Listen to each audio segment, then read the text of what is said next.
To be a Steeler is to consider others before you consider yourself. To protect your brother, even from himself. To give support at your own expense. And when wearing the black and gold suit of armor, make sure nobody desecrates it, disrespects it. Most importantly, we ourselves don't dishonor it.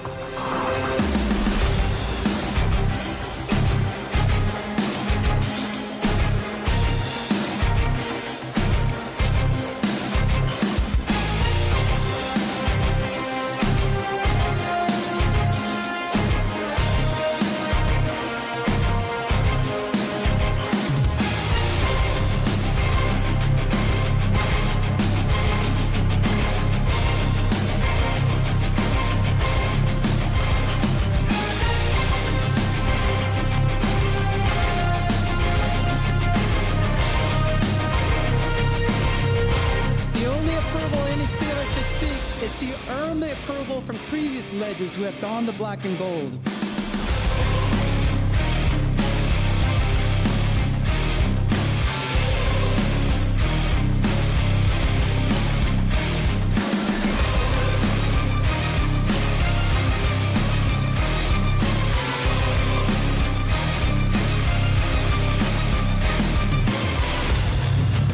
These virtues I learned while playing for the Steelers are what make the legacy of the black and gold timeless. They are passed down in the locker room from the steel curtain to anyone who valiantly wears the black and gold. Creating a brotherhood that is deeper than money, business, and winning. To be a Steeler is to consider others before you consider yourself.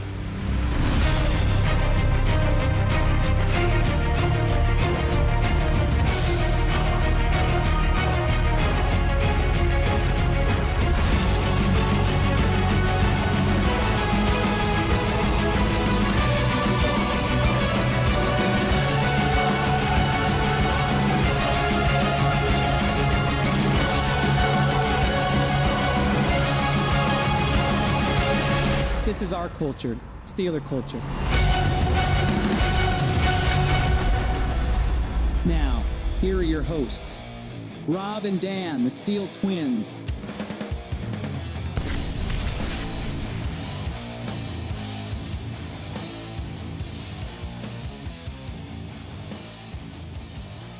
Steeler Nation, what is going on?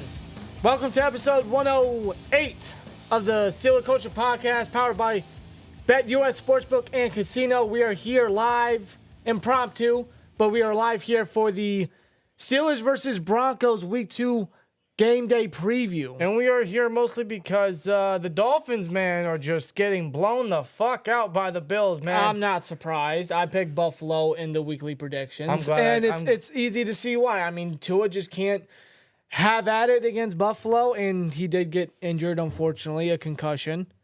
Yeah, it's just the Bills own the Dolphins now, don't they? But we're not here to talk about that, man. That kicked off week 2 of the NFL season. The Steelers for week 2 have to go over to the Mile High City in Denver to face the Denver Broncos for their second matchup on the road, straight to start the season. Hopefully they can go 2-0.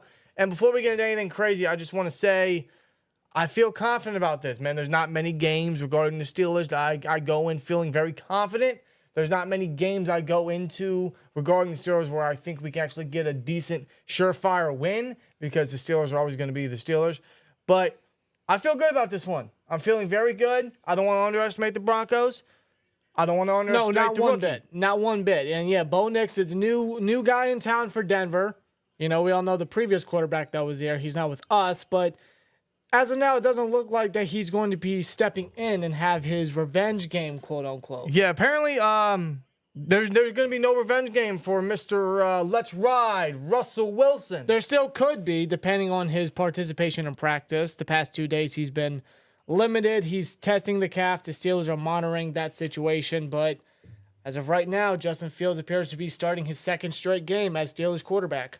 Tomlin has said that he is moving forward as if the team is preparing like Fields will be the starter. And honestly, he should still be the starter as long as Russell Wilson is not 100%. Which Russell Wilson did admit. And we'll talk about all that. We got a lot to talk about. We got the Fields situation to talk about. Russ situation to talk about, and of course the Steelers and Broncos game regarding everything. But first, we want to look at the chat and thank you guys for joining us late on this impromptu live stream, all because the Bills want to own the Dolphins. So might as well get it. You know, Thursday night games, I mean, like, it's either a blowout or it's just a bore fest. Dude, it is, man. You can't win. I feel bad for Al Michaels. At least he's getting paid handsomely. He is. Right? He is, man. Good for him. But if you guys want to follow us on social media, please do. The links are in the description box below, as well as in the ticker for Instagram, Twitter /X, and TikTok. We are now on Spotify. The link to that is in the description box as well. Follow us on Spotify. Give us a 5-star rating if you guys want to listen to the audio version of this podcast. And today's live stream, today's podcast episode is sponsored by BetUS Sportsbook and Casino as we look at the bet lines for the Steelers versus Broncos matchup. As you see, the over-under is 36, so a lot of people are anticipating this to be still a very defensive match, very similar to last week's game versus the Falcons. And the Steelers, unlike last week, are the favorite. They are 3-point favorites.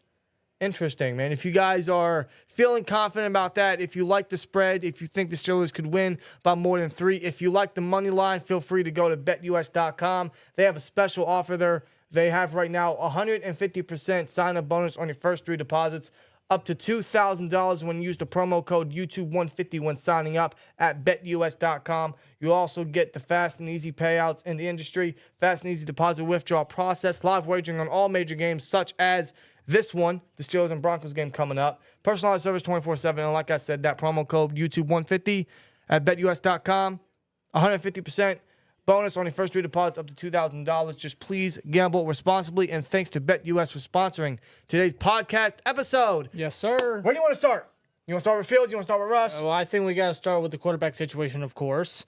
And let's start with Russell Wilson with this situation. Yes, man, because the NFL knew exactly what they were doing by having this game be one of the first couple games for the Steelers season. First of all, they had Arthur Smith in his revenge game versus the Falcons. We'll talk about him and his game plan because he actually spilled the beans a little bit on what his game plan was and how he limited Justin Fields, but in a very intelligent way. We'll talk about that later. But they had Arthur Smith versus the Falcons, and then they had Russell Wilson versus the Broncos in revenge games. That doesn't appear to be the case come this week because Russell Wilson is still healing from a calf injury. In fact, he has been limited all week. He's actually getting quarterback 3 duties. That's right. Yeah, Kyle Allen's getting the number 2 reps while Justin Fields obviously is getting number 1. So what does that tell you? It tells that his injury is not even close to being healed. He is not healthy enough. So in that case, start Fields. Start Fields until Russell Wilson is healthy. And Russell Wilson has said that unless I'm able to do everything on the offense, I feel like I'm going to handicap the offense, which he's not wrong because that was our initial fear that if they were to start Russell Wilson with this injury, very similar to what they did versus the Bills in the preseason game in week 2 of the preseason, they limited Russell Wilson, they limited Russell Wilson in his play calling and his menu for the offense. Russell Wilson said, unless you can do everything, it's going to handicap the offense. Yeah. We can't afford that. No. That was our biggest fear after hearing that the injury was re-aggravated, and that's when everything went to start Fields. Start Fields, and the Steelers should continue to start Fields, and for numerous reasons. One, because Russ is hurt. You don't start a hurting quarterback. You just don't do it when we're trying to have a more explosive offense in the next coming weeks, right? Give Fields the opportunity. Give Fields the chance because he did not have a legitimate chance at winning the starting quarterback job. Ironically, he was the week 1 starter due to injury, and he's still going to remain the starter for this game and maybe onward. Lord knows. But now he legitimately has a true opportunity to remain the starter because if he comes in and has solid games and is progressing and is giving the Steelers offense exactly what it needs and leading it to victories and hopefully, dare I say, touchdowns, and victories and some confident boost for the locker room and leadership, there's no way you go back to Russ. So give Fields the opportunity. Yeah, absolutely. I mean, he's the next man up. He's the quarterback 2 for a reason. I mean, I like to, as a matter of fact, no, I don't like to think where we would be if you know who The was still in alternative town. was still here, Yeah, but he's but- not. yeah. So thank God we traded for Well, Justin thank God Fields. he threw a temper tantrum, right? Yeah, thank God. That's how he got out in the first place. Thank God for spoiled brats. Yeah, but Fields obviously is the next man up at quarterback. And as far as his play went in Atlanta, he did a very good job. Coming in short notice, you know, preparing for the game and getting first-team reps in practice leading to a legitimate game. Right. You know, he did his job well. He didn't force any passes. He didn't turn over the ball. Zero turnovers from Justin Fields. I'd which say is great zero to see. zero bad decisions. I wouldn't say there were zero mistakes because in regards to mistakes, I'm talking more so accuracy. If there was a big negative I'd have to give about Fields' game last week versus Atlanta, it was the accuracy. It was all over the place. But in regards of how he was schemed by Arthur Smith and how he didn't force the ball, he didn't make any bad reads or bad decisions, and he did what he had to do as a backup. He did his job to get the job done. That's all we could ask for because at that time, and still now, he is the backup until he is worthy and showing he can and should remain the starter. So kudos to Justin Fields on that. I will say this, though. He didn't play a great game. He was very solid. And like I said, he did everything necessary. He used his legs when it was needed, and he moved the chains. He got his first downs, and that really helped keep the offense on the field. That kept the defense off the field. That one time of possession by a large amount, something we're not used to for the Steelers offense. So kudos to them on that. And I think a lot of that has to do with Fields' legs, and that is a massive asset for this offense. It really is. But I'll also say this about Fields, man. He was restricted last week. Yeah, Arthur Smith, he had his interview with Steelers media today, and yeah, he admitted that, you know, there were some restrictions for Justin Fields. Only because, look at their safeties. Justin Simmons, they just added a couple weeks back. And, of course, Jesse Bates, who Arthur Smith spent last year with in Atlanta. So he knows Jesse Bates tooth and nail. I mean, he knows him like the back of his hand. So he knows the danger. He knows the game record that Jesse Bates is. So if you look at Justin Fields' passing sheet on Next Gen Stats, one thing is very evident, and it's been evident for the offense for years now. There's no middle of the field usage. No. But Arthur Smith gave you a good reason. He specifically avoided and did not scheme anything for Justin Fields towards the middle of the field because of Jesse Bates. Jesse Bates had 6 picks last year. Why would he throw it towards Jesse Bates? Why would he try to give or allow Justin Fields to fail or give him a recipe for disaster? Well, because, I mean, the Steelers knew, you know, when they were bringing in Justin Fields that the mistakes were a serious red flag in his game. And coming in short notice into the first game of the season against a safety like Jesse Bates, yeah, they were going to be very precautious and careful with that. And another thing why they restricted him, it wasn't just because of, you know, the secondary he was facing. Even then, man, even still with Simmons and Bates back there, they still allowed him to sling the football. He threw it to Pickens 3 times down there. All of them were conversions. All of them were completions. One of them was brought back due to a garbage offensive pass interference penalty. But regardless, 3 deep shots still while being restricted at throwing the ball towards the middle of the field. And that was honestly Fields' best asset. That's where every single one of those passes was a dime, which goes to show you, like, let Fields sling it.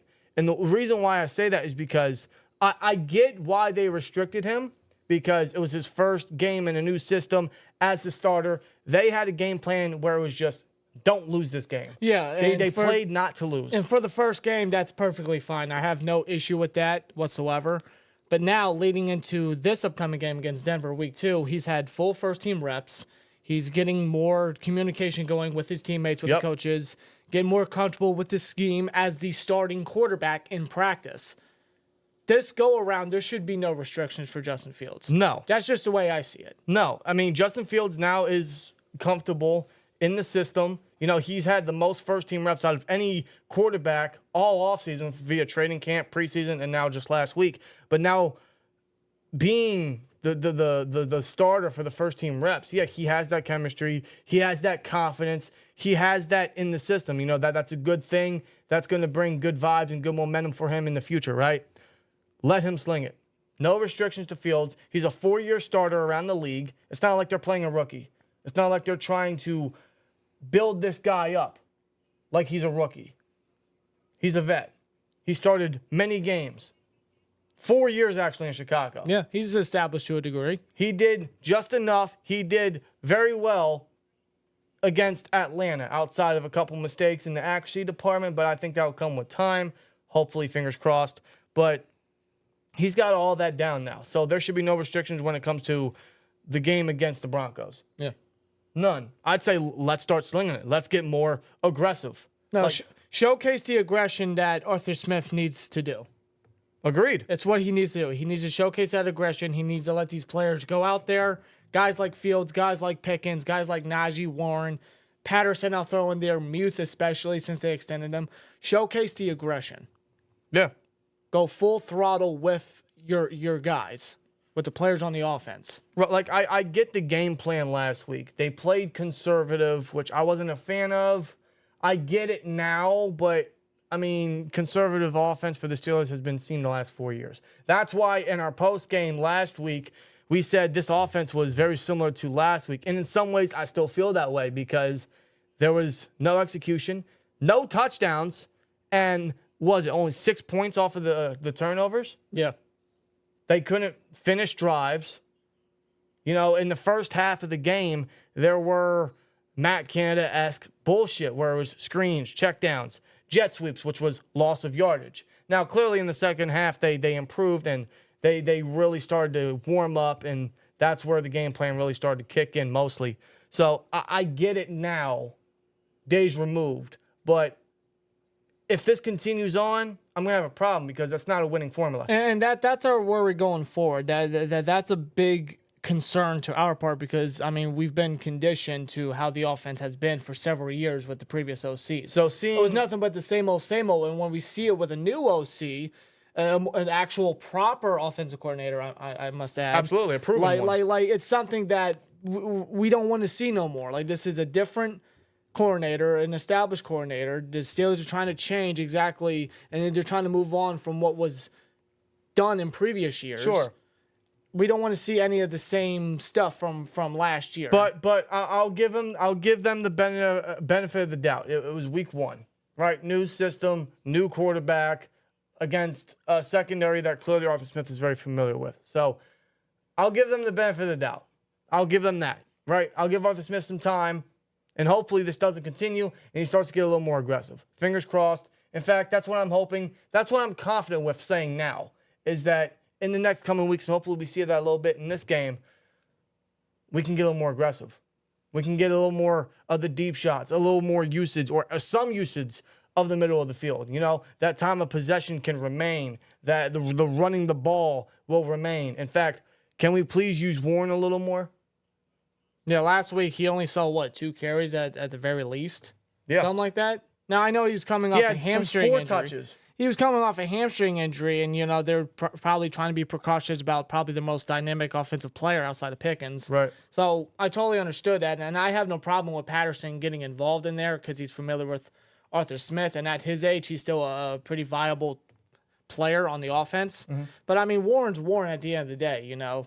Whether he's banged up or not, like, Warren's going to go out there and give it his all. We all know the type of player that Warren is and what he brings to the table. So, yeah, absolutely get Warren more involved, please. Well, if you've been paying attention to the injury report, he's off the injury report.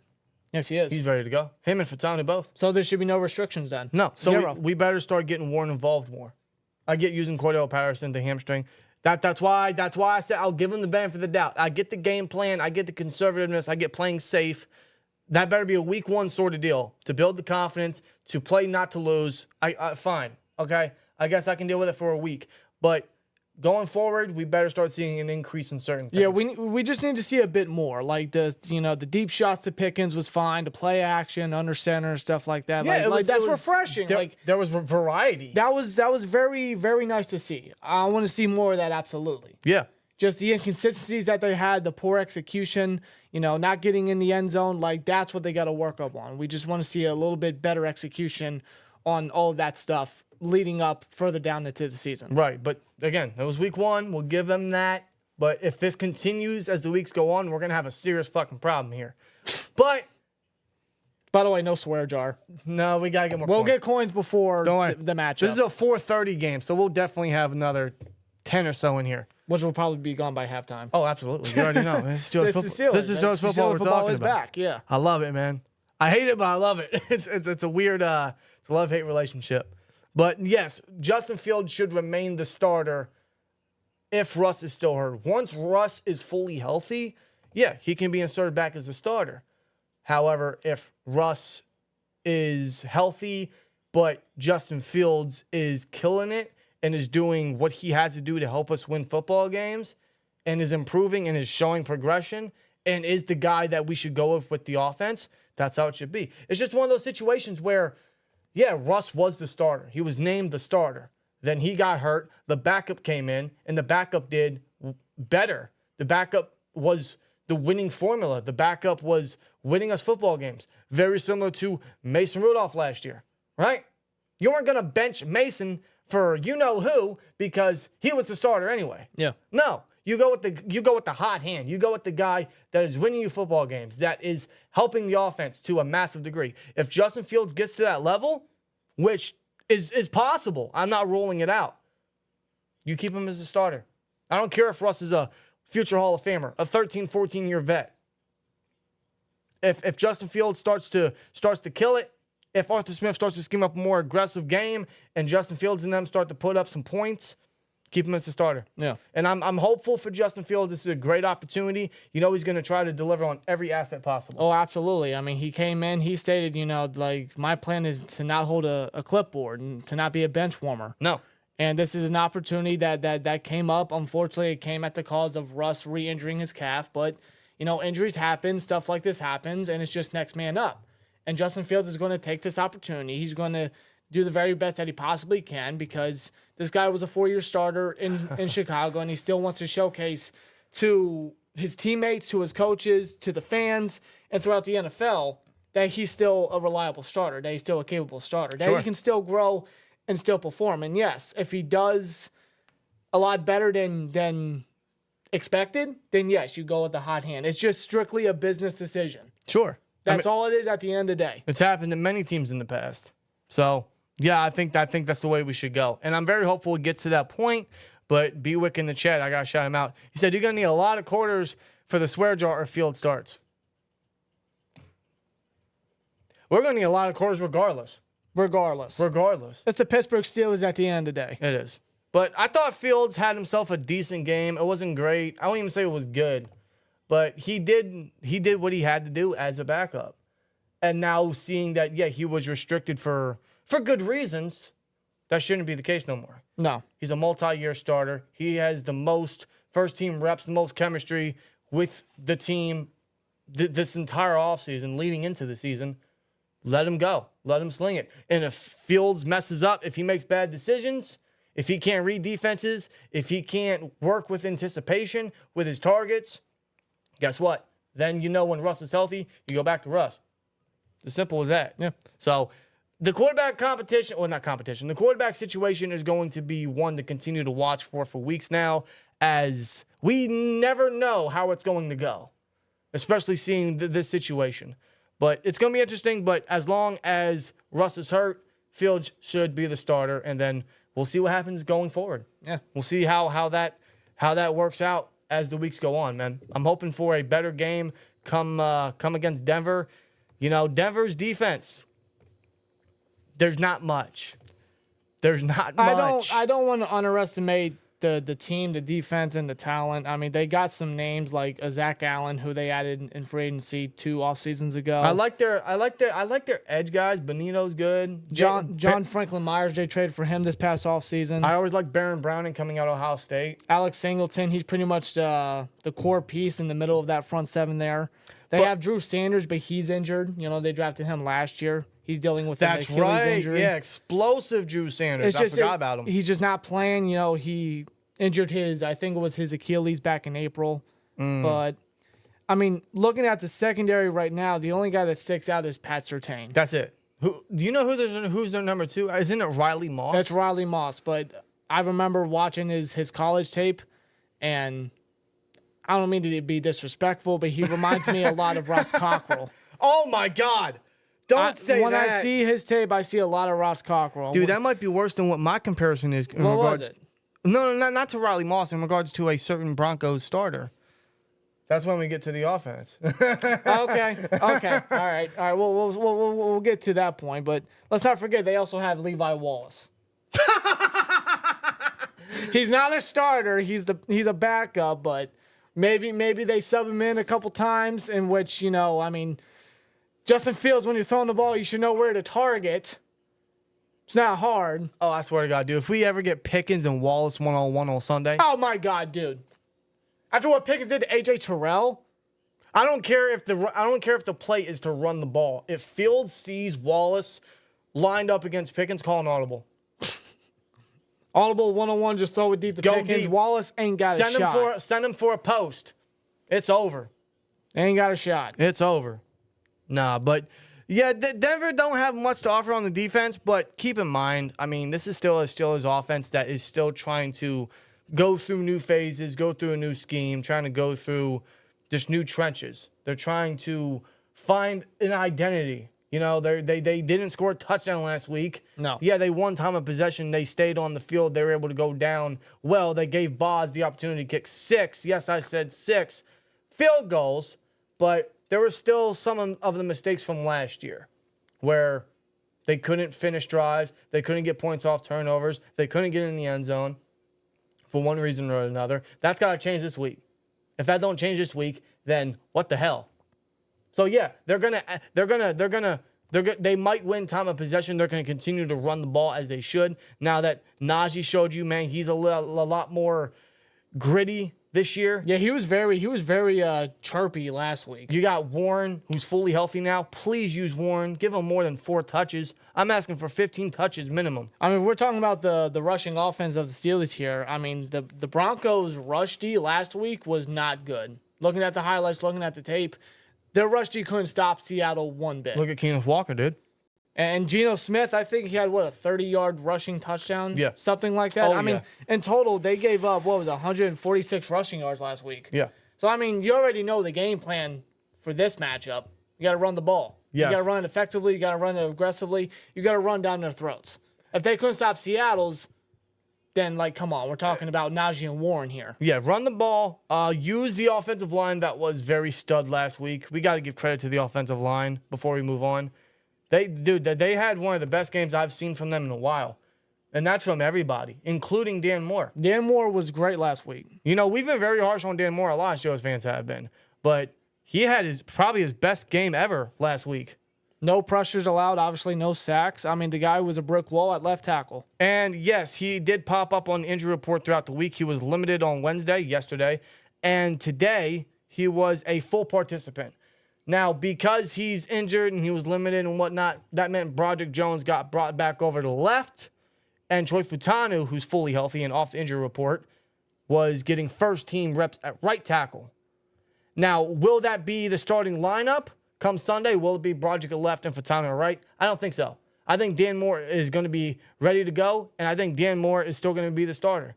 And for once, I don't hate it because he did enough last week. He did beyond what I expected.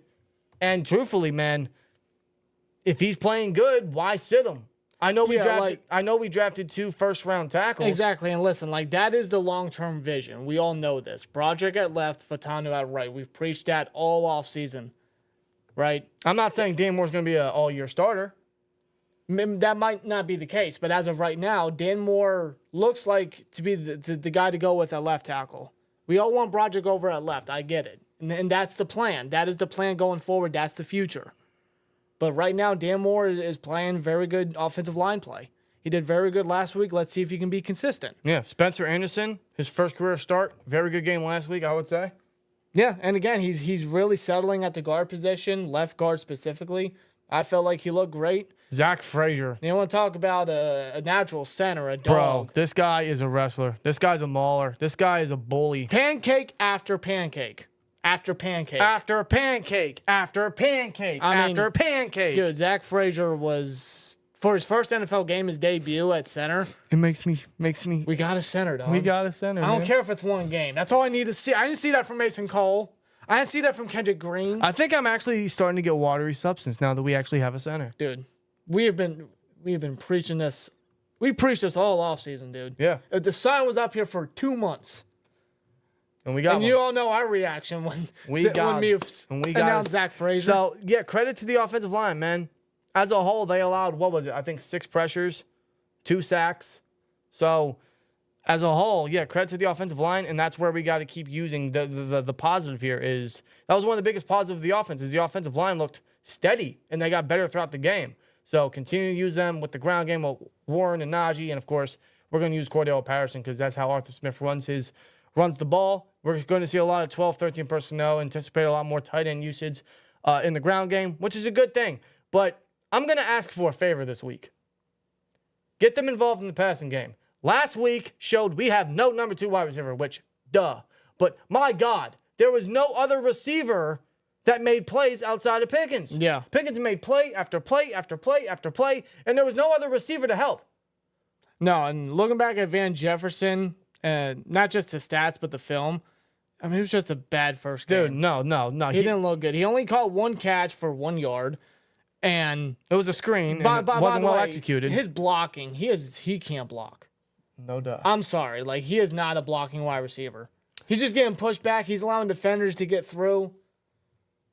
Like, Van Jefferson, I'm sorry. Like, I'm not trying to jump the gun, but I didn't have a lot of optimism going into the regular season about him anyway. So I just don't think he's it at the moment. No, me neither. So what I'm asking is, George Pickens is going against Pat Surtain, right? That's going to be one of his toughest battles to date. So Pat Surtain is a lockdown guy. He just got the bag just a couple weeks ago. I feel bad for him that he's sticking in Denver, but he's getting paid for it. So good on him, man. He's an incredible football player. I remember last year there were trade talks of the Steelers calling to get him, and nothing escalated because the Broncos clearly didn't want to get rid of him. Mainly Sean Payton. Sure. And that's a good decision on him. One of the few he's made since being the Broncos head coach. But Pickens is going against Surtain, man. That's going to be a tough battle. George Pickens cooked A.J. Terrell, another lockdown guy that just got paid a couple weeks ago. So this is going to be a tough and a big game to see what George Pickens can do as a wide receiver 1. He showed us he can do a lot as a wide receiver 1 last week. Against Pat Surtain, this is a bigger test for him. But that makes me fear if he can't make plays because Pat Surtain, or maybe they double team him. Perhaps they double team him with one of their safeties. They very well could. Like, if he's blanketed by Surtain, then we're going to need our another receiver to step up, a wide receiver 2 to step up. So, and what I noticed about last week's game is, there were a lot of deep shots involved, right? Only to Pickens. Only to Pickens. I'm sorry, man. This offense can't just yeet it to fucking Pickens every goddamn down, okay? We need another receiver that can do it. So, get Calvin Austin involved. What we saw last year in the limited playing time he got is he is a deep threat. Everyone knows that. His speed is killer. Use it. Use him in the deep ball. You use Pickens very often. He was a vertical demon last week. You're going to use him a lot more vertically, which is a great thing, finally, for him. But get Calvin down there. Get Muth. Get Washington. Get Pruitt. Get Hayward. Get all your tight ends involved in the middle of the field. Like, start using these guys to open up the ability to throw the ball outside of just Pickens. Relying on only Pickens to do everything. Yeah. Give Fields more targets. Open the playbook. Get the middle of the field involved using the tight ends. You want more deep shots? Use Calvin Austin. Roman Wilson was a full participant today. Yeah. You know how excited I am to hear that? He is working his way to get into the lineup to get game day ready. And I can't be any more excited because if these guys, these veterans, are going to be stepping up, give it to the 3rd round rookie. You got to give the rookie the nod. There's a reason you drafted him. We all know his upside. We all know his talent. And we all know that Tomlin adores Roman Wilson. Dude, he's running routes. He's looking healthy. He said he's fine. He's ready to go. If he's active, get him involved. Now, my only issue, not really issue, my only concern, I should say, is because he had as a matter of fact, no playing time. None. And preseason, no football action at all. I don't know how quickly they're going to insert him into the offense. But then again, it's like these guys ain't doing their job. Then you got to give the rookie the nod. You got to give the rookie the opportunity. All it takes is one. Right. I don't think Roman Wilson wants to take the opportunity and run with it, knowing how, the potential that he has and how quick he is and the strong hands he showcased at Michigan. Just a reliability. Oh, dude, some of the strongest hands coming out of the draft. What, 12 touchdowns last year? and a run-heavy scheme over in Michigan. So it already goes to show that he fits the scheme. Yes. To a T. He can block. Like, yeah, his size is gonna hurt, in that regard. But I mean, you have Kevin Austin blocking. Are you kidding me? You get Roman Wilson. Roman's size does not concern me. As a matter of fact, he knows how to use it. Yes. Comes from Tyler Lockett-esque. He comes from a winning mentality, a winning school, and he's bringing that to the Steelers. So I have no doubt about that. So if Roman Wilson is active this week, this would be his first official NFL game, and I hope he gets involved.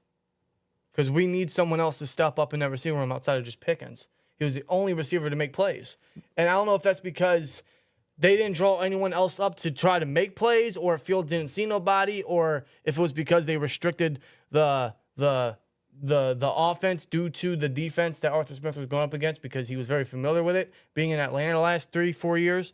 So that's got to be a little bit of an improvement this week, is just open it up a little bit. Get certain guys involved. We know Pickens can do a lot, but he's going up against the number one corner, one of the best corners in the league. Get other guys involved. Spread the ball around. Especially the tight ends. Like, the tight end involvement needs to be a top priority, I would say. Yeah, and that's going to keep the defenses guessing because, first of all, that's something we never did last year. So that's unfamiliar territory for opposing defenses trying to game plan against. And then just it would keep the offense off the field. Yeah. And you have four on the field. You have 4 tight ends. I mean, the 3 tight ends we have, Muth, Pruitt, and Washington, they each caught a pass last week, so we saw little glimpses of these guys getting involved, just not as much as, we probably would like to see, but, that's where the aggression comes into the play again for Arthur Smith. What was it? For Justin Fields. 6 or 7 targets in regards to those 3 combined? Yeah. So, I mean, like, they utilize the tight ends. They try to get them involved. Just do a little bit more. Get these guys in the middle of the field, utilize them, especially Freiermuth. The guy just got extended, $12.1 million average per year. Like, why not utilize his talents? Why not get him involved? Well, Muth did mention that Atlanta did a good job of trying to prevent the usage of that.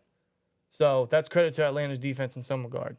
And Atlanta's defense did play a tough little game last week because they only allowed a touchdown. Yeah. You know what I mean? Yeah. So, I mean, yeah, credit to Atlanta, but that's where the Steelers have to adjust with what they got to do. Oh, sure. At the same time. I just expect a little bit of a better game plan this week, a little more aggressive. At least that's the hope.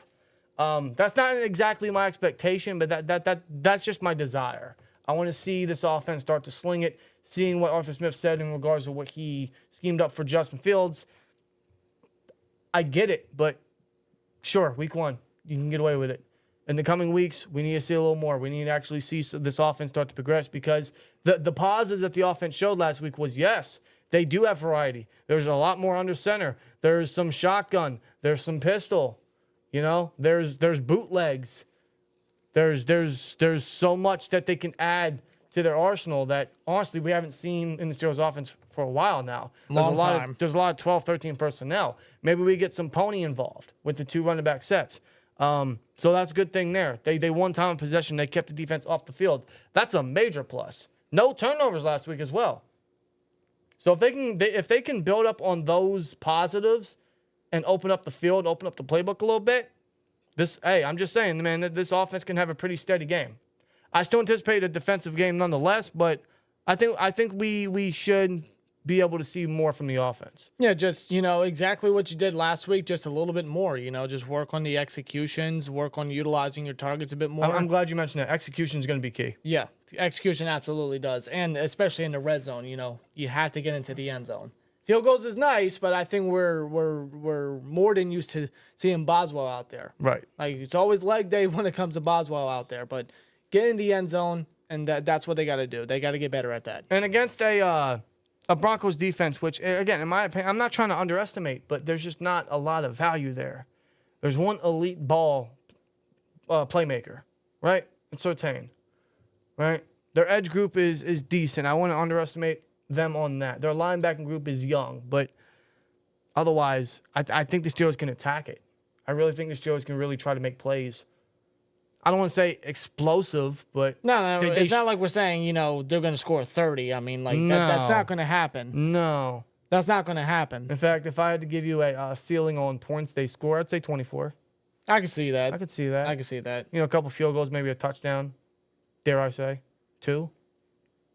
It's growth. It would be growth. Am I getting my hopes up too high on that? It would be growth. I'll say that. And that's all. That's all we really want to see is growth.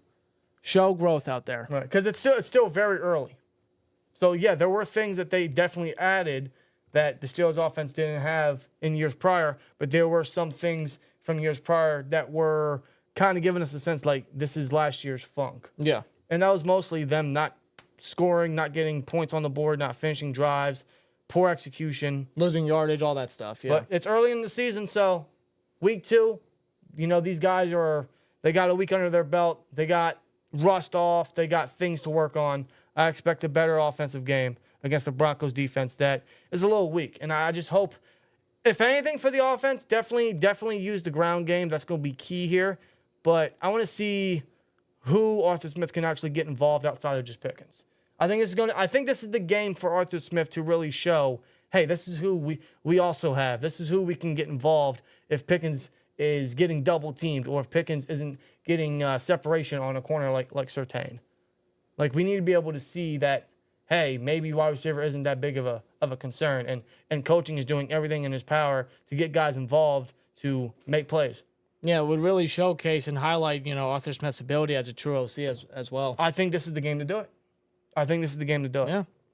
In regards to the defense, the Steelers defense, 3 turnovers last week. They should have had 5. Thank you, refs. They should have had 5. TJ Watt's coming off of a monster game where he was living rent-free in the Falcons' backfield, dude. My God. Couldn't slow him down to save their lives. Nothing's going to slow him down. You see what Cortland Sutton said?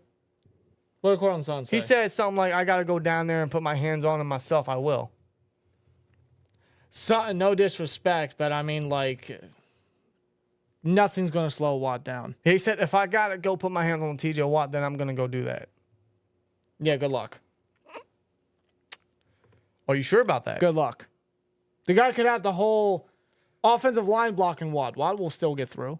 That's just how good he is. Well, come on.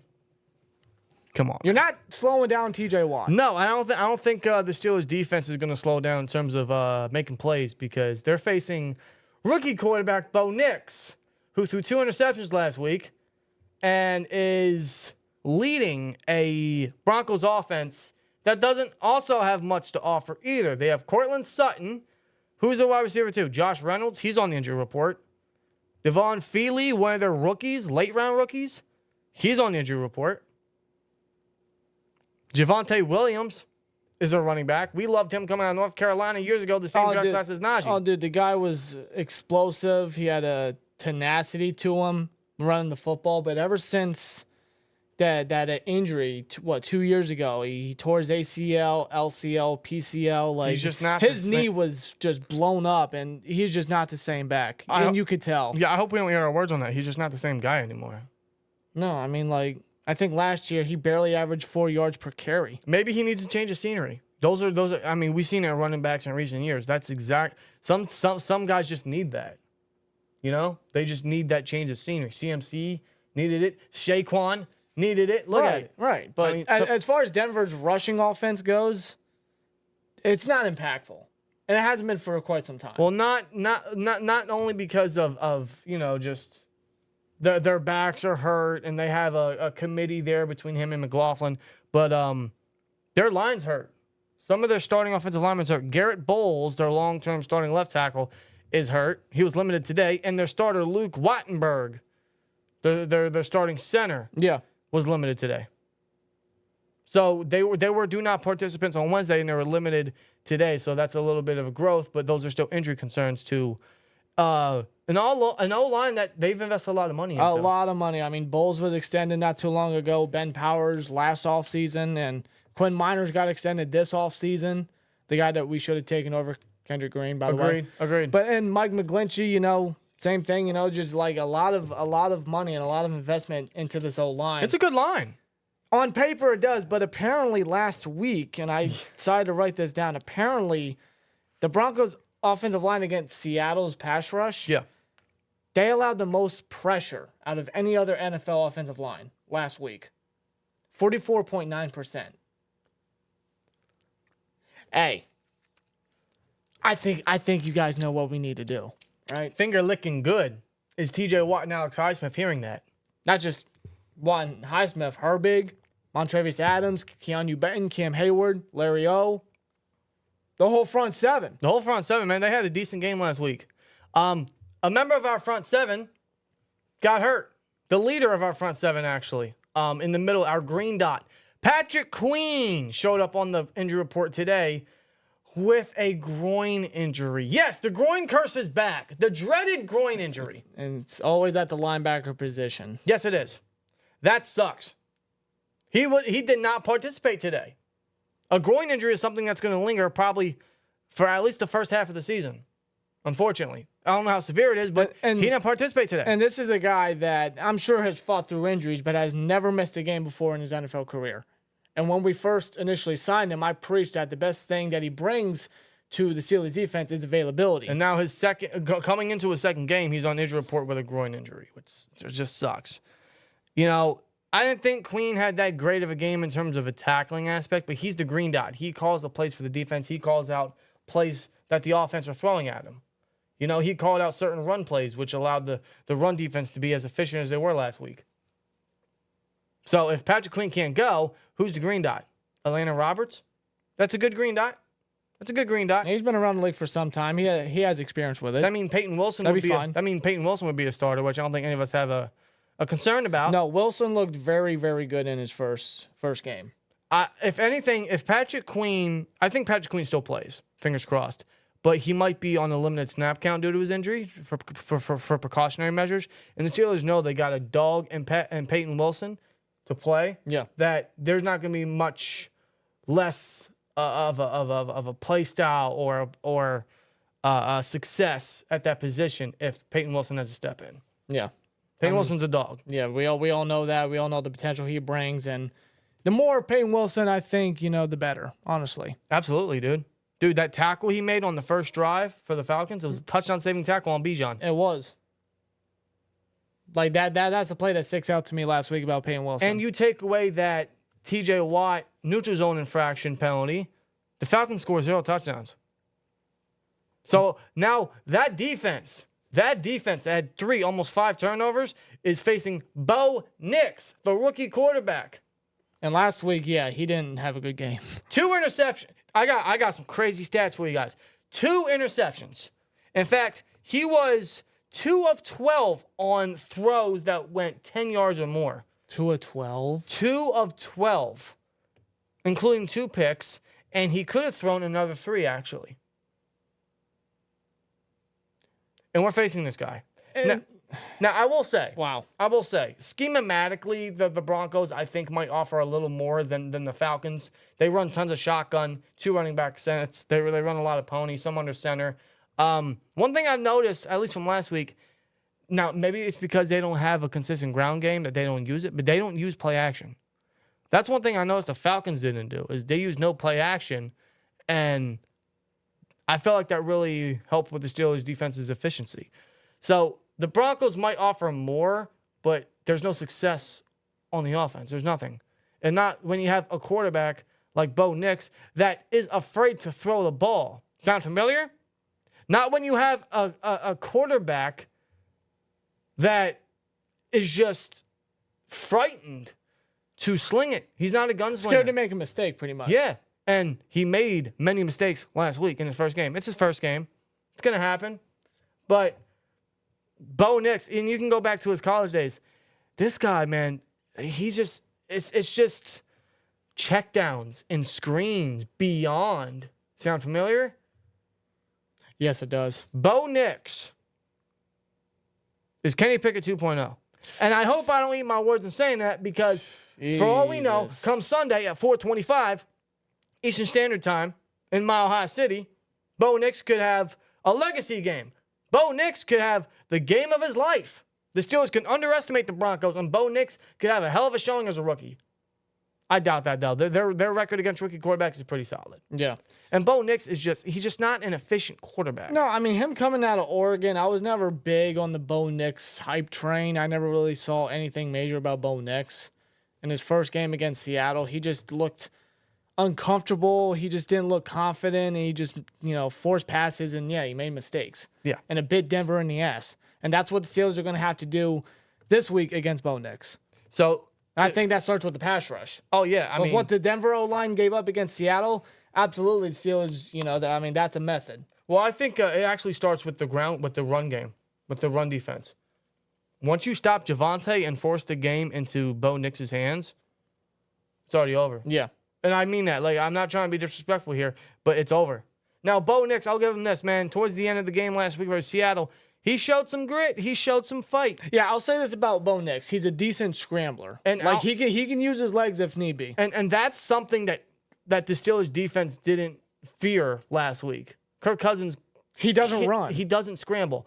Bo Nix can scramble. So perhaps that's a little bit of a different part of the game that the defense is going to have to scheme against. Perhaps maybe they keep Peyton Wilson on the field more often, not just because of Patrick Queen's injury, but just to keep him in his sideline speed to kind of monitor and spy a guy like Bo Nix. They want to be able to limit him. In fact, I would anticipate a lot more blitz packages from the defense to try to limit the ability of Bo Nix using his scrambling ability.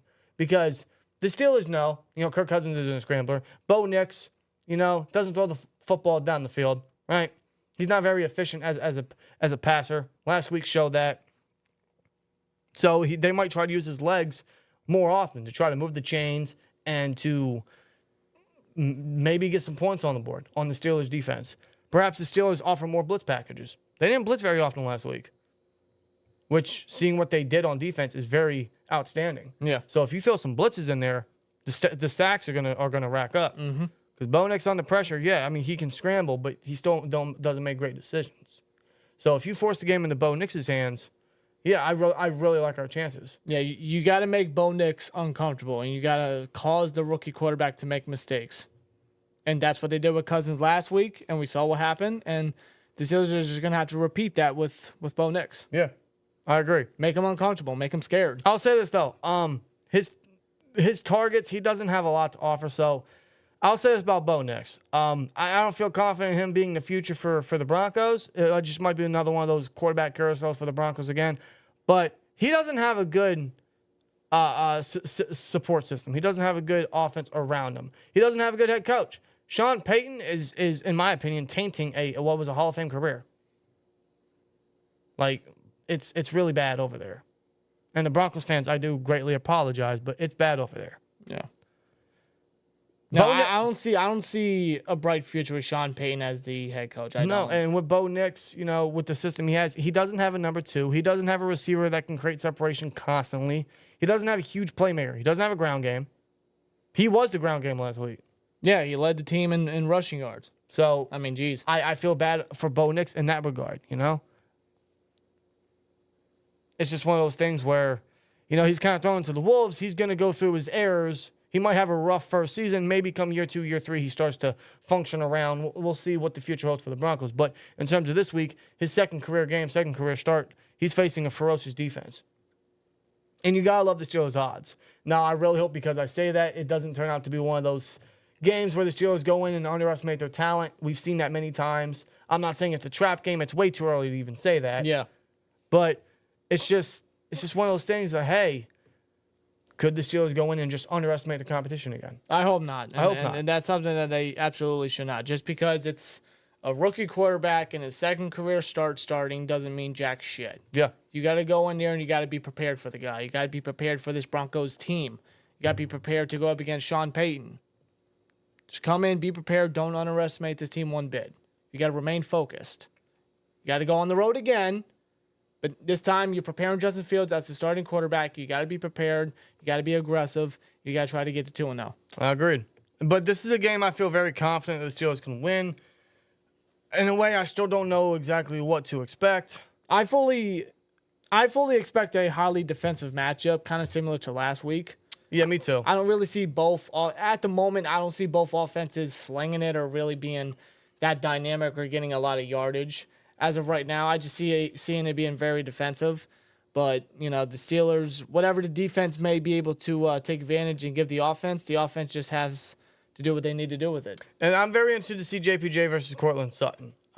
Now, I still think Cortland Sutton would be a great trade for the Steelers to make for a wide receiver too. You know, when the whole Brandon Ayuk stuff first came out, you know, one of the options, because we weren't just hell bent on Brandon Ayuk until it really started to escalate, but initially I started to look at other options. I thought Cortland Sutton would be a good option because of obvious reasons. Him and Russ, you know, Broncos are in a rebuild, but Broncos don't want to get rid of him. But depending on the situation, could they just say, you know what, screw it? It may just come down to the trade deadline. Was it week 9, week 10 now? Whatever it is. I think it's week 9. Yeah, the chat will know. By that time, I mean, like, Sean Payton may very well change his mind. The team may not be gelling like he thought it would be. He may just say, screw it. Whatever team could be calling, if a team still calls by that time about Sutton, whatever draft compensation.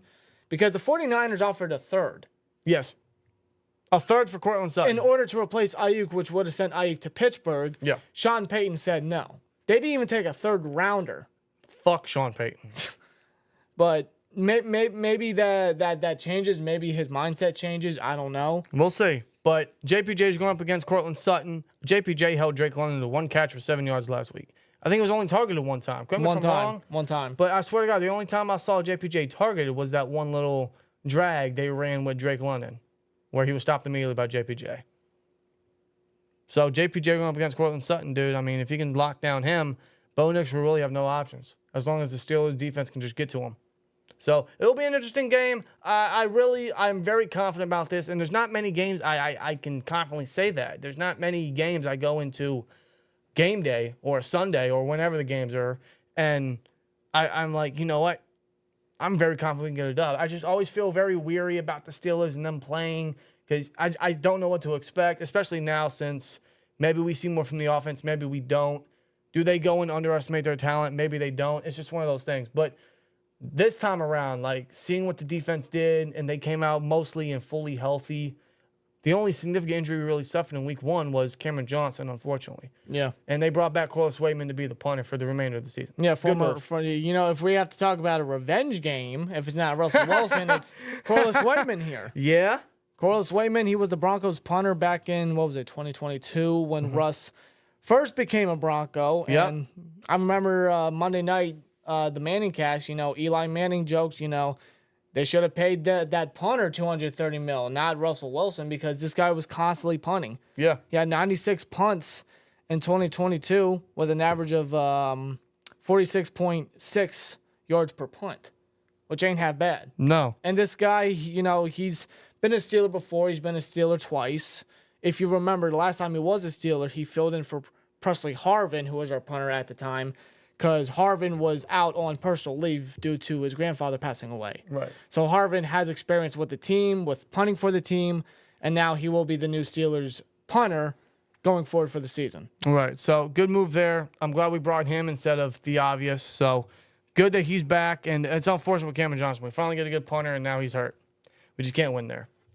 And Colton in the chat, I don't know if PQ's playing. I don't know if Queen's playing. I would suggest and think that he is. It's not a hamstring. It's a groin injury, according to the injury report. But he should still be playing. And another player that will be playing, or at least I'm anticipating to be playing, is Terrell Edmonds.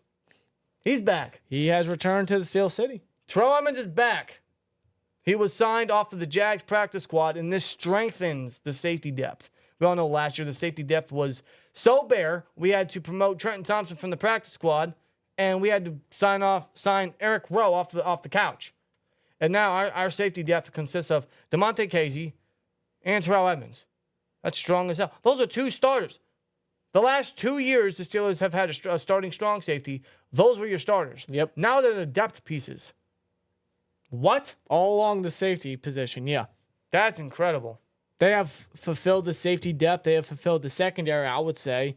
I remember, talking about 53-man roster predictions before the initial roster came out. Yeah, we brought up Edmonds. I said that it may not happen, but I throw it out there that, Edmonds was cut by the Jags. He was part of their practice squad, and the Steelers signed him off the practice squad. I said, maybe they were to look at a reunion just to fulfill the safety depth position, fulfill the secondary, right. And maybe they can find a way to utilize and move these guys around, And Edmonds is a fun little story.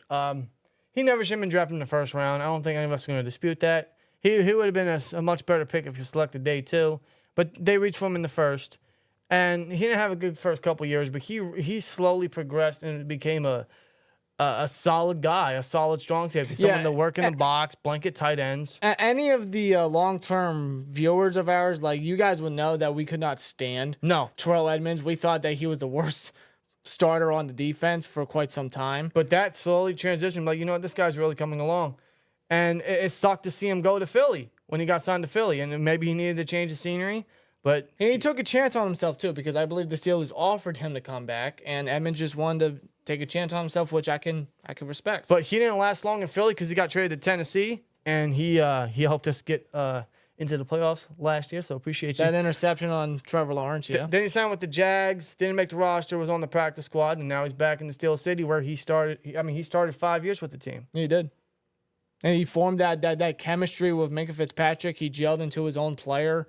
He wasn't a guy that wasn't going to get a lot of turnovers or a lot of impact plays, but he's just going to be he's just going to be the guy that's just going to work on his role and his style, and I feel like he fit it to a T. And now especially with how Minka was playing, and you know the chemistry that they grew and brewed. You know, it was nice, silent, and solid safety pairing in the NFL. It really was. Now he's coming in. He'll probably see a lot of time in the dime. He'll play in the box. This could allow Casey to move down to the slot. It's all good. Which I have no problem with. Edmunds can obviously play some special teams. And God forbid, knock on wood, we get safety injuries, or at least we know we got confident depth with tons of experience in a familiar scheme. So good on that. I'm glad he's back. And the moves that they made this week in regards to bringing people back in terms of replacing Parner for the remainder of the year and getting Edmunds back, I like it. I really do. And heading into week 2, I'm very confident. I'm very confident about this game. I feel good about a win. And I really think we can come in or go into Denver, go into Mile High City, and get a very good dub. Dare I say a confident dub where we go in. I don't want to say dominate or blowout because we haven't seen that in a while outside of last year with Mason. But it's possible, man. It's just one of those things where, yeah, I still anticipate a low-scoring game. I still anticipate a defensive bout, but a very confident game from the Steelers where they do show progression on offense. Maybe they score once or twice, and then the defense is going to have themselves another great game. I really hope. I'm not trying to underestimate the Broncos. It's just the Broncos. No offense to Broncos fans. Nothing sticks out to me. Looks like you guys are literally rebuilding, but rebuilding every year. Like nothing's advancing. Nothing's worked out. Russ didn't work out for one reason or another. Yeah. Bo Nix may or may not, but so far, I don't know. It doesn't have a good support system. The head coach is a mess. So I love the Steelers' chances here. I'm very confident about this game. I feel very good, and I think we can come out with a dub. I think we can win this game. I'm very confident we can win this game, man. I was confident last week about the Falcons and seeing what they did. They still came out with a dub. So improve and advance on certain things. Yeah, I think they can definitely go 2-0. And that's a strong start because that's what we needed. We needed them to have a strong start because we all know the second half of the season. Yeah. Tough. We need these wins. The past couple of years, the early losses killed us when it came to the playoff picture. These are really going to help us. These are crucial. Wins. These are crucial. Keep stacking these wins. Keep stacking these dubs. Keep stacking weeks like this. This is big. It's going to be a good start. It's a confidence booster, and it's a momentum changer. So it's a good thing for the Steelers, and I like the path they're going so far. So Steelers versus Broncos, Sunday, 4:25. You guys know we'll be live for it. The stream's already up. Feel free to give it a like and everything. You know we'll be live for that game. Should be a fun, interesting bout. It's going to be a good game. It's going to be fun to watch. And I just hope we see a little more from the offense, and I think we all feel confident in the defense. So in that regard, I love our chances. Yeah, indeed, man. As soon they will be traveling down to the Mile High City on the road again for a second straight week, and they just got to do whatever they can to start 2-0. Yeah. That'd be nice. Sean Payton hasn't worked out. Didn't they trade a first to be able to sign him? I think they did. What did they trade? Like 3 or 4 first-rounders between Russ and Sean Payton? It was a hefty package. I know that. Had to been a first. Because I know the Saints, they weren't going to give up the rights for Payton for cheap. They weren't going to do that. No. Plus with the debacle that Denver had with Nathaniel Hackett, it's like they were. It came off as like desperate, right? Established head coach and whatnot. You know, he's interested in coming back. They were kind of desperate just to get an established guy, and they were willing to trade whatever. Did they what? The Saints. Let me see. The Saints will send Peyton and a 2024 third-round pick to Denver in exchange for the Broncos' 2023 first-round pick and a second-round pick next year. They traded a first and a second? Yeah. I guess that's it. Wow. That's awful. That's awful. And all they got was Sean Payton that's not taking that team anywhere and a third-round pick for this past draft. What was that pick on? I don't know. But, I mean, like, everything that Denver has gambled on, Russell Wilson, Sean Payton, and everybody else. Oh, by the way, I'm glad you said that. Dang. I mean, obviously, it's led to nothing. No playoff appearance, no winning season, nothing. Nothing. Absolutely nothing. They have gambled on everything, and they have failed miserably. Okay. And I feel like they're still going down. They are, dude. So the Broncos are paying Russell Wilson $39 million this year, Guaranteed. and he won't even be playing. No, he won't. He was wrongfully benched last year. I don't remember what week it was, but they guaranteed Russ all this money, if you guys remember, and then they want to bench him because they didn't want to pay him, though they willingly gifted this man the contract. Yes. All this guaranteed money. And then they backtrack like, no, we don't want to, so you're not starting. They're paying Russell Wilson $2.3 million for this game. Great. And he's not even going to be playing. Probably not. He might be the emergency third quarterback, if anything. Probably. Just like last week. I would anticipate that. I want to get involved with the chat a little bit. Chat, I want your predictions on not only this game, but TJ Watt. What do you think his stats are going to be? He's going up against Mike McGlinchey. He's solid. He's a big body right tackle. Very big body. But, I mean... They ain't going to stop TJ Watt. They ain't going to stop Watt. I think Watt gets another 2 sacks. I was just about to say that. He gets 2 sacks. I think he gets something like that. I mean, McGlinchey ain't a bad right tackle by any means.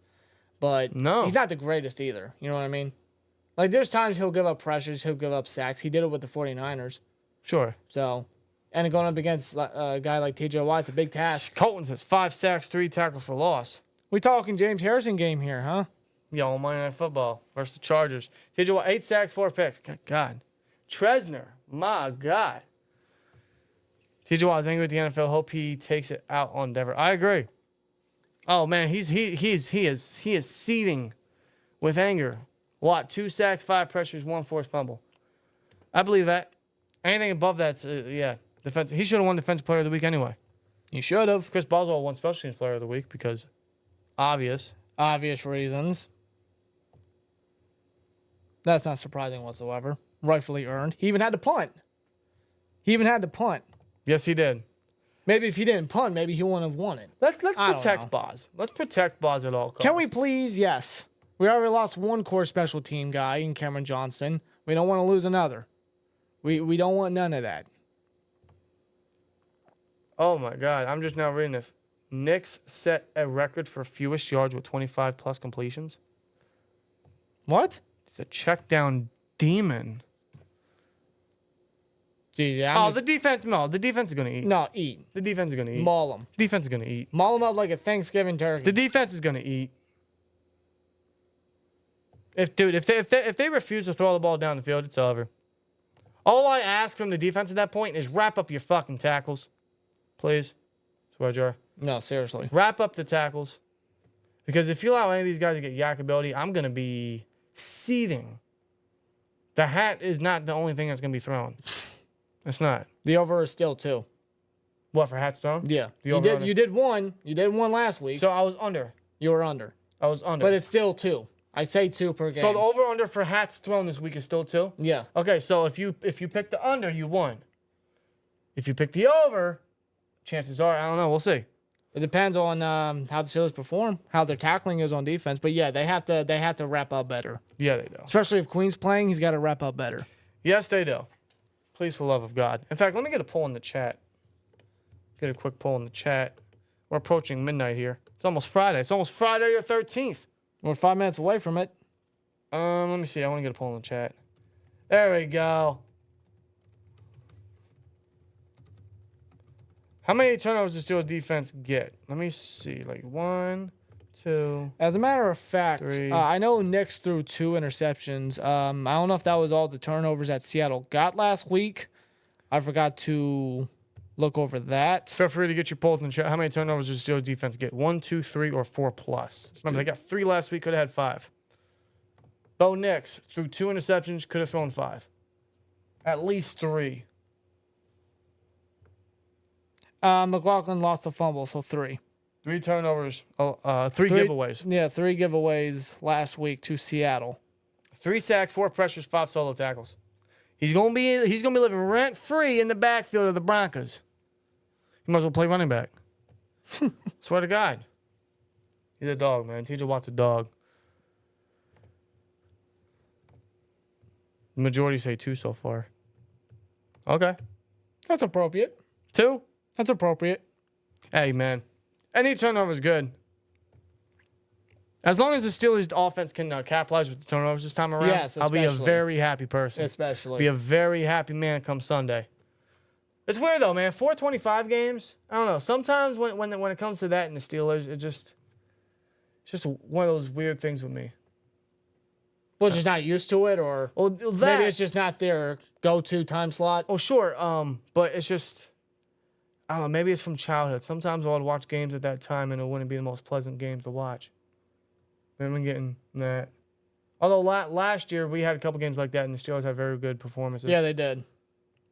I know one of them was. I think one of them was lost to the Colts. One of them they beat the Bengals. I think they blew them out. Yeah, they did. I think it was the Mason game. Yeah, it was the Mason game. And then yeah. there was the Ravens game. We won that. So they got some good track. They got some good momentum. Yeah, recently, yeah. In that time slot.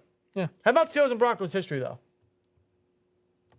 We don't want to talk about that. We don't want to talk about that. My silence speaks volumes. We don't dude. want to talk about that. As soon as you said that, I mean, the play just it flashed in my head. And I'm like, there nah. were 2 plays that flashed in my head when I said that, and you guys know exactly what they were. If you guys put them in the chat, you guys will know. Is this a trap game? No, it's way too early to even call it a trap game.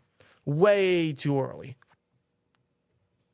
Way too early. Not even close. You know, you mentioned Steelers Broncos history. Let's not talk about that game. Let's talk about when they had the #1 defense, and Antonio Brown just torched Chris Harris, 2 touchdowns. Yeah, Chris Harris. Chris Harris, 2 touchdowns. Yeah, he didn't give up a touchdown that at all in a game- year, and Chris Harris gave up 2 to AB. The regular season game in 2015, dude, they were the most dominant offense against that historic defense. Like that offense came back Dude. against that defense. Like that was the game. That was the game that showcased this offense is legit. They came back from that. And then, dude, we still almost beat them in the playoffs. Yeah, without AB, without Le'Veon Bell or even D'Angelo Williams. Bryant was the #1. Yeah, Brown was #1. Wheaton was the #2. We had Jordan, Todman, and Fitzgerald Toussaint as the running backs. and we know what happened. We were very, very close to it. Very close. So yeah, Neck and neck with the team, and then fumble fits happened. So yeah, if you fumble fits, yeah, if you look back at it, I mean, Steelers Broncos history. I mean, the Steelers clearly, like when you think of those 2 teams facing each other, it's not great history for the Steelers. But lately, I mean, they've had a couple wins against them. Yeah. So, I also remember that 2018 game. yeah, I know. Yeah. I know. Yeah. I know. Xavier Grimble. Yeah. The James Conner fumble that lost the game. Also. Oh my God, that was heartbreaking. Yep. Yeah. Listen, I'm not trying to think negatively right now. I know I brought it up, but It's looking back, it's fine. Ben It's fine. had a throwing shoulder injury. Yes, I remember he had a hurt shoulder from the Bengals playoff game the week prior, and still almost threw 400. That was Ben in his prime, and Ben always played better when he was tough. We all know that. Yo, why did you ask that in the chat? Menezzo. We're talking Broncos here. Oh my God. Hey, that was funny. if you're listening on Spotify, what do you think about the Shannon Sharp situation? Yeah. Hey, it still works. Good for him. He's a healthy human being. All right. Good for him. R-Truth's making a lot of fun about it, though. I mean, R-Truth's commentary throughout that was hilarious. Not just commentary. You see the Instagram live video? Yeah, he was doing a parody. I seen that this morning. I couldn't stop laughing, dude. My God. I actually tuned into the nightcap live stream they did last night. For real? With Unc and Ucho. It was funny. It was funny. All right. I didn't see it yet. It was funny. It was fun. I'm not going to get too deep into that, but it was funny, man. Yeah, that was dude, Twitter was wild over that. Unbelievable. Absolutely trending, yeah. Yeah. A lot of memes, a lot of jokes. Football's back. The Darth Vader joke. The Darth Vader joke? Yeah, it was about, the... Darth Vader? Now, it was a video I seen. Like, the caption was Michelle girl. I don't want to get into that much detail. Like, it's yours. And then, like, Shannon Sharp was, like, heavily breathing and whatnot. And it was a video of Darth Vader breathing and whatnot, Oh. Well, speaking of Darth Vader, shout out to James Earl Jones. May he rest in peace. Unfortunately passed away. The voice of many people's childhood in terms of Darth Vader and, of course, Mufasa. And so many other great flicks. Of course. But, yeah, that sucked to hear him go at the age of, 93? 93 years old, man. Lived a long life. Healthy, wealthy life. I mean, good for him. That's just unfortunate to see people from our childhood just, leave us. It's an inevitability in life, but it just sucks. Yeah, you never want to hear it. You never want to see it, and it's unfortunate. But right. James Earl Jones, may you rest in peace. Yes, that was sad to hear this past week. Hump Day. I mean that was. It was on a Wednesday. It was on a Wednesday. It was. It was. My biggest concern is Denver Stadium having no oxygen. I remember Ryan Clark having to sit out in Debo with the oxygen mask on the sideline. Yeah, that the altitude over there is it's different because I think one of the biggest reasons why that play that happened in the playoff game 10, 13, 12 something years ago. 12 years ago. You guys know what I'm talking about? Ryan Clark didn't play that game because he couldn't. He had a health condition where he just couldn't play in that city. Yeah. So, yeah, I mean, that is one of those things. I'm sure the Steelers are very well familiar with that. They'll have what's necessary on the sideline. Yeah, they'll be prepped and ready. Yeah. Yes. It is the altitude. It's crazy down. I've never been down there, but I've heard, I've seen videos of people down there. It's a crazy environment. Crazy environment. It's gonna be a crazy environment in Denver, man. It really is. I'm very interested to see how many Steelers fans show up there, man. People always say it's always a home game. It was a home game at Mercedes-Benz Stadium. Now at Mile High. I mean, it's gonna be terrible tales flooded. It's gonna be great. It's gonna be great, man. It's gonna be fun. It's gonna be fun to see. Quick little ad break here. I want to thank BetUS Sportsbook and Casino for sponsoring today's podcast episode. I'm gonna show you the betting lines for the Steelers versus Broncos game here. Very defensive is the projection. The over/under is 36. The Steelers are the favorite with 3-point favorites as the spread. If you guys feel confident in any of this, I feel very confident the Steelers win this game. I feel very confident. In fact, I'll probably bet the under, but take the spread.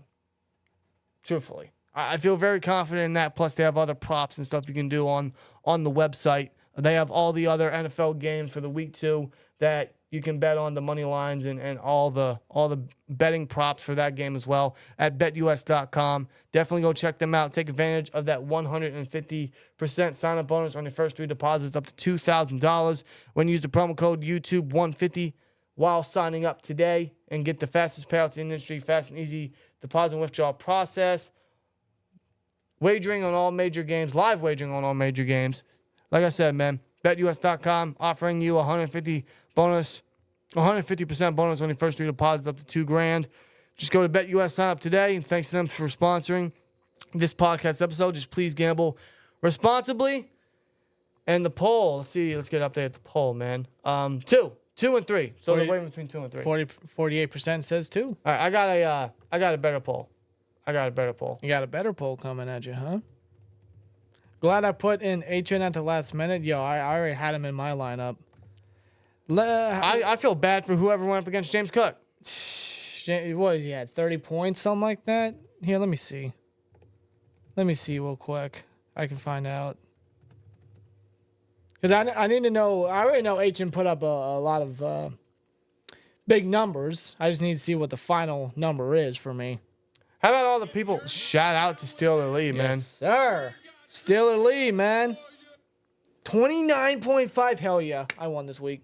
Nice. Steeler Lee. HN, man. That's why I drafted him. There you go. I wanted him too, man. I want him too, man. 499 for Steeler Lee. Appreciate you, brother. Says, if you're Omar and we need to draft a quarterback, do you take Cam Ward, Jalen Milroe, or Nico Lamaleva? I totally botched that. I totally Nico Lamaleva. I don't know the college yet. I totally botched that. I'm going Cam Ward. Milroe's good. He might actually be the first one off the board. But I'm going Cam Ward. Out of the people on this list, yeah, Cam Ward. I'm going Cam Ward. Cam Ward. That's my dog. Lee, you know that. Lee, you know that. He's just dynamic, man. From what he's doing, he's just dynamic. That's who I really want. I look forward to seeing him play this weekend. I do. It's one of the games I'm going to be tuning in. Yeah, me too. Me too, man. It's gonna be a good Saturday for college football. I'm glad that's all back. I'm glad football's all back, man. It's best time of the year. It really is. It's a fun environment. But yeah, Cam Ward, yeah. I mean that's who I really want. I'm not gonna laser focus on him, but ever since his Washington State days, I've just been kind of slowly keeping an eye on him. And now he transferred over to the Hurricanes, and he's had himself a very good year so far. So yeah, I mean, I think he sneaks his way into the first round for sure. He might be worth a trade up. I mean, we'll see how the rest of the season goes. Yeah, we'll see. We'll see. We'll see how the season goes. But so far, yeah. I mean, I'm not looking at only Cam Ward, but I would probably take him. But Lee, we appreciate the $4.99, man. Of course, man. Appreciate it. There's a poll in the chat for you guys. Who scores the Steelers touchdown? Najee, Warren, Pickens, or Fields? Ooh. Could be Fields. That rushing ability. It could be Fields, man. It could be. Could it be Muth? Could be. Could it be Muth? Could it be Roman Wilson? Dude, that'd be fun. That'd be fun. I don't know, man. It could be anybody. Dude, the Steelers even score a touchdown. Also, I don't care if it's Connor Hayward. I don't care if it's Michael Pruitt. I will take at least one touchdown this week. I don't care if as long as we win. I don't care if Troy Futanu is listed as eligible and they throw it to him. I want a touchdown. If there's one thing I want from the Steelers this week outside of a dub, I want a touchdown. Yeah, it could be Boswell. It could be Boswell. I don't know. Can that Jeremiah Smith kid from Ohio State get to Denver by 4 o'clock on Sunday? Jeremiah Smith, dude. Jeremiah Smith's a god. Yeah. Dude, it's unbelievable to see. He's going to be another one of those, man. You already know. Dude, he's just unbelievable. Isn't he a freshman? He might be. I can't remember. Dude, there's so many freshmen. But it's just crazy. They just breed wide receivers. Ohio State, man. Like, well, what's crazy though is nothing. Correct me if I'm wrong. I'm pretty sure he's a freshman, but I know it's crazy to say this. He might be one of the best prospects to come into Ohio State as a receiver ever, and we're talking about wide receiver university. Yeah, wide receiver U. Arguably better than LSU. We all know LSU's resume of wide receivers. Oh, I know. Dude, is he a freshman? I swear, man. There's so many freshmen flying off the chains right now. We'll check. Yeah, he's a freshman. He's a freshman. He's already leaving an impact. What about that one freshman? He's 17 years old. Is he any part of Alabama?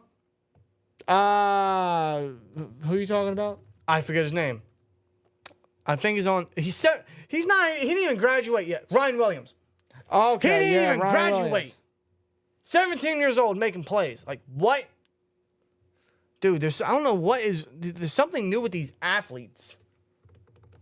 Something new with these guys, man. Even there's another freshman from what's his name? South Carolina, Dylan Stewart, the edge rusher. Yep. As a freshman, dude, he's got unbelievable pass rush skills. Something in the water, I guess. Dude, these freshmen I've never seen so many freshmen just burst onto the scene already. Shout out to BSG74 with a $4.99. Appreciate you, man. Says I'll do the Bengals, Browns, Ravens win this weekend. Ravens face. Ravens are winning. I know. Ravens are winning. Yeah. Ravens are winning. Bengals, I think, lose to the Chiefs, and the Browns. Maybe. I got them winning, although Garrett popped up on the injury report. I seen that. I don't know. Maybe. Yeah, I agree. I think the Ravens will only win. It'll be the Steelers and Ravens that only win. Go figure. Go figure. So it's either one of those two that are running up top of the AFC North. It's the top two. I mean, Cincinnati's playing catch up. The Browns, I mean, they're just going to, as long as Watson's starting, they're just going to lie right there. It doesn't matter how good of a defense they got. If Watson ain't slinging it and Chubb ain't back, oh, no. that offense ain't going nowhere. I don't want to get into Deshaun Watson, but, dude, another one? DJ Khaled. Another one? Watson's, This man's sick. He's already done, but he's really done. This man's sick. Like, he's really freaking done. He's finished. He's finished. And, How's he not on the exempt list? And I don't know. The NFL said that they're not putting him on there. How is he not on the exempt list? And the Browns are paying this guy, after this year, the next 2 years, $72 million guaranteed. Hope it was worth it. Unbelievable. You know, you got Jameis Winston, you know, if you just want to rip the Band-Aid off. But if not, you know, I'm cool with either. Wow. Yeah, the Browns are a mess. I don't even feel bad for them. They did this to themselves. Look at Baker. 4 touchdowns. That's their fault. They had a guy that was, you know, solid enough, but then they felt, oh, we want better. They traded for a guy that didn't play for a year and a half. Yeah, and traded everything away. Everything. Hey, this is going to be our Matt Stafford. Yeah, they sent Fort Knox over to Houston. Trade the house away. Gave this guy the contract and has not lived up to it one bit. Sure. How many games has he played since being a Brown anyway? Like 12? Yeah, because he's been suspended. He's been hurt. He was hurt last year. Now, Lord knows what's going to happen. Wilson could care less about playing in Denver. You might be right, but I'm sure Wilson wants to be out there. Excuse me, I'm sure Wilson wants to be out there. I firmly believe he has a chip on his shoulder. He wants to be out there. But he's not healthy. Yeah. That's the hard part, so be it. Wait, you need to chill. Quagmire, Watson. I'm not even going to say his catchphrase. Then don't. You don't have to say it. Giggity. Sorry. All right. I love Family Guy, by the way, but goddamn, that's funny. That's funny, man. That's funny. Honestly, man, in regards to who scores the Steelers touchdown, I'm going to bet Najee. You're going to bet Najee. Yes. So you're going to put a waiver out there. Correct. Okay. So I'm gonna tell you guys what my parlay is gonna be for the Steelers game, because I always bet on the Steelers games, right? I'm gonna bet the Steelers money line. I'll bet the Steelers money line. I'll put some amount on it because I am very confident. I haven't felt this confident about going into a game in a while. I'll be real with you. Gotta ease up on Damn, the I better not. I'm just saying, this is the Steelers we're talking about. I know, but I better not jinx this team. But I haven't been this confident heading into a game in a minute. Hey, you very well might be right. I just love the matchup. It's a favorable matchup. So I'll put something on the money line, but the parlay is going to be, I'll take the under.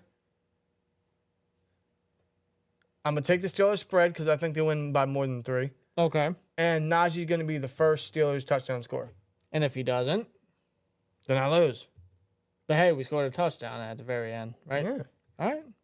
I'll make sure it's a no sweat bet so that I can. Okay, well then, fine. You do you. I'll figure it out. And this man's going to constantly. Hey, I won 2 yesterday. Oh, not yesterday. I won 2 last week. Good for you. We got some momentum going. And he's going to ask me, hey, do you think this guy's going to get this many catches? You're the wise man.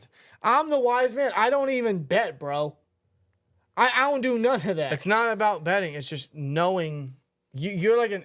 Actually, it is about betting. It 'Cause is. you- At the end of the day, yes. But it's like having that suspicion. I overthink. You're just like, dude, he's gonna score. He's gonna score, and you're right. So I ain't right all the time. I got a problem. You're right. I got a problem. I'm not right all the time. I mean, I'll aid you, but it's like every week. It's like, It makes the game more interactive. yeah, sure it does. Just But like it also fantasy. adds more stress on you. Well, it's just like fantasy. Dude, I swear to God, like it would be a Sunday night game. You know, he put a wager on, and like he wants this guy to get a catch, and he's like not getting a catch. It's the funniest thing ever, Dude. Just watching him like go back and forth and just Dude, jump out of his seat. Like he will tell you it was the Packers versus Eagles game. I needed Hurts to get me the yardage he needed, right? And then once he got it, I said, "Don't run it again," because I thought he was gonna lose yardage. I thought they were gonna do a read option. He was gonna lose like 7 yards or something. yeah. Thankfully, I remember it was a Thursday night football. I think it was Seattle versus Philly last year. AJ Brown had a touchdown. That's all you needed because you needed an AJ Brown touchdown. then they took it back. Because Rashad Penny had a holding penalty. Yeah, I will never forget And that. Brown man. didn't get the touchdown. That was all you needed. You had it, and then the penalty took it away. It's always one. Yeah, It's always one. always one. God, I love it. I love that football's back, man. You know, it's funny, man. We love football, but in a lot of aspects, it's very stressful. But I'd rather stress about football than anything else in life. So, hell yeah. You get some fun out of it. Absolutely. You get some fun out I of it. love it, man. We will be there when Steelers get Devontae Adams. Hope so. I really hope so. I'm crossing my fingers. You know, Garner didn't look all that great last week. The Raiders didn't look all that great. No, if that continues, then yeah, Ship him. I know he's older, but he can still play. he can absolutely still a baller, still a hell of a player. Well, it's also one of those things where I think the Steelers, I'm not saying they're in win now mode or they're not trying to, I'm not saying they're trying to capitalize, but within the next 4 or 5 years is most ideal for them to capitalize before a lot of these guys are off rookie contracts. Yeah. I'd imagine they're going to have a rookie quarterback at some point. Then if he succeeds, you're going to have to pay him. So, yeah, within 4 or 5, maybe 6 years, that's kind of the area you want to achieve, right? So trading for a guy like Devontae is within that time frame. Yeah. I know it's a lot of cap, but if you were going to – it just goes hand in hand with, hey, if you were going to do that without you, you know what I'm saying? Yeah, they had no problem paying Ayuk the money he wanted. All I'm saying, hey, is we need a receiver. We need a receiver too. If it's not Roman Wilson, I don't know who it is. They were aggressive for a guy like Ayuk, who said that they wouldn't be for Devontae. I mean, What does Omar Khan always says, you know, all options are on the table. What does every time? What does Omar Khan have up his sleeve, man? We'll never know. We'll never know. Maybe we'll find out at some point later this year. With that being said, though, it's a quarter after midnight. It is Friday the 13th. Happy Jason Day. You guys enjoy the rest of your day or rest of your night and then day. You guys get it. We're going to get on out of here. Appreciate you guys for joining us on this impromptu live stream where we talked about Fields, talked about Wilson, talked about the entire Steelers versus Broncos preview and the whole game and everything. So we appreciate you guys for joining us tonight. Hopefully we get a little more of an offensive showing this week versus the Broncos. We get a little more of the offense showing us what they can really do, what Arthur Smith could bring to the table and how good of a coach he is and who else he could scheme the ball around or who we could get the ball to. Maybe Roman Wilson if he plays. Maybe Muth. Maybe the tight ends. We'll see. I'm sure the defense is going to have a great game. I love the matchup. I love our chances. And you guys know we'll be live for the game come Sunday, so we'll see you guys then. With that being said, we appreciate every last one of you for joining us tonight. And you guys enjoy the rest of your night. Enjoy the rest of your day. Enjoy your Friday. Enjoy you guys this weekend. Enjoy Saturday football or whatever you guys are doing this weekend. Just make it fun, make it healthy, and best wishes to all of you. So thank you guys. See you on Sunday, man. Here we go. Since at the end of the day, we'll get some news tomorrow in confirmation if Fields is starting or if Queen's playing or who's starting on the line, all that stuff. So tomorrow there'll be some confirmation, but I think we already know where they're going. So that being said, see you on Sunday. Here we go, Steelers. And Broncos country. You're fucked. Like, comment, subscribe. We'll see you later. Peace. That was badass. Because it's true. It's true, bro. Hey, listen, you got TJ Watt chasing after you. I mean, Bo Nix. It's not going to be a fun day. Not one bit. No. Look, Bo Nix is already scared. Look at him.